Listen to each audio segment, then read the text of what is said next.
I have had migraines since I was 13. It would be hard to summarize the incapacitating effect of them. Zoe Sohn hardly remembers a time that she didn't have debilitating migraines. And I couldn't look at magazine print, it was too small. I couldn't look at my computer, it was too bright. I couldn't, a glare off of a windshield or something, just in an instant I could have a migraine. The simplest things could set her migraines in motion, causing her to become dizzy, nauseous, keeping her from her work in publishing, her husband, 3 children, and life in general. She says she was at the end of her rope. I was in bed with having had one of these episodes of spinning, and I thought, I'm gonna go to 3 more appointments and then I'm gonna kill myself.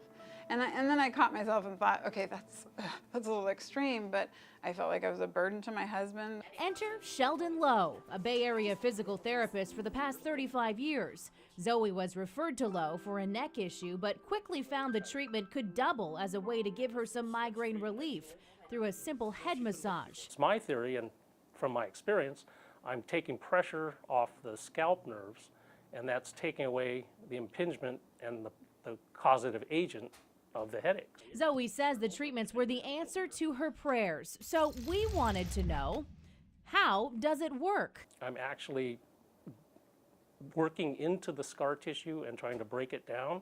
It's almost like control shearing, like if you're peeling an orange and trying to play that game where you keep the orange peel together and you're trying to work it around so you're not breaking the peel apart. Lowe showed us first on my hand so you can see the pressure that's applied, then on my head. Try to find an abnormal lump or bump, and if it's sensitive, that's even better. And I would actually push into it and then maybe twist a bit or even pull down like that, or come into it sideways like that, go that way. But anything that's lumpy is not your skull. It's not bone. Not normal. It's not normal. Since Lowe says the lumps aren't normal, we asked him how those lumps and bumps develop.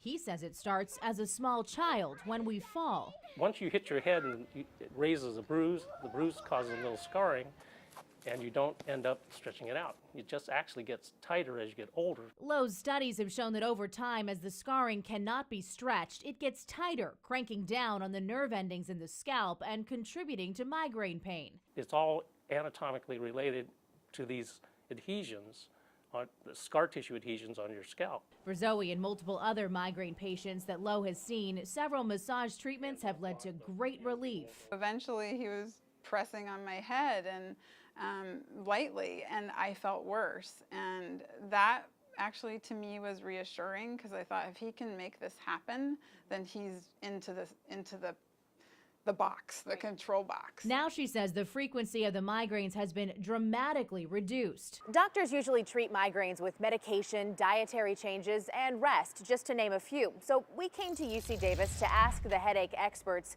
could this treatment really cure migraines? Dr. Mark Lenartz is a fellow of the American Headache Society and runs the headache clinic at UC Davis Medical Center. He believes the treatment could work. Freeing inflammatory fluids and humors and freeing the adhesions between tissues is a very important point, and it's worthwhile looking into. And with more than 38 million migraine sufferers in the U.S. trying to find relief, why hasn't something like this been discovered before? Probably not enough people really practicing and doing that on a regular basis. But Dr. Lenartz also believes that while there may not be enough scientific evidence now that says it could cure migraines, he's not ruling anything out in the future. Their conclusion is we need more scientific evidence, but it's encouraging. And so I think it's worthwhile going further in it. For Zoe, she's just thrilled it's working for her right now. I'm so much freer to do things now.